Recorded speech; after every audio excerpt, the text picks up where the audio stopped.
हमारा परचम। अब्बा, और क्या हुआ है खुशाबी पुत्र? मेरी लड़ाई हो गई है पेपू से। अब्बा, हम परचम लगा रहे थे, उसने मेरा परचम नीचे गिरा दिया है। मैंने नहीं खेलना पेपू से।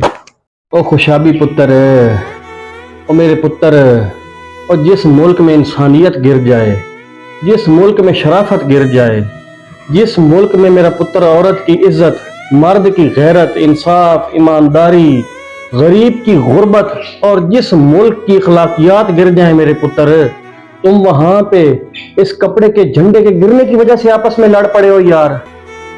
ना मेरा पुत्र, ना ना, अगर मेरा पुत्र लड़ना है ना तो इस मुल्क के अमन सलामती के लिए लड़ो, इस मुल्क की खुशहाली के लिए लड़ मेरा पुत्र। अगर लड़ना है ना तो इस मुल्क में बसने वाले बाशिंदों की गुर्बत को दूर करने के लिए लड़ो मेरा पुत्र।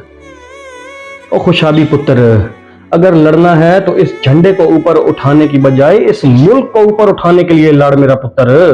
और जिस वक्त तेरा ये मुल्क ऊपर उठ जाएगा ना और तेरे इस मुल्क की अखलाकियात जिस वक्त बुलंद हो जाएंगी तो खुदा की कसम खुशाबी पुत्र, तेरे इस झंडे की सरबुलंदी, इज्जत और वकार पूरी दुनिया पे चमकता और दमकता नजर आएगा मेरे पुत्र।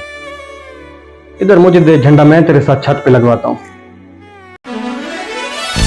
जब हमने खुदा का नाम लिया, उसने हमको इनाम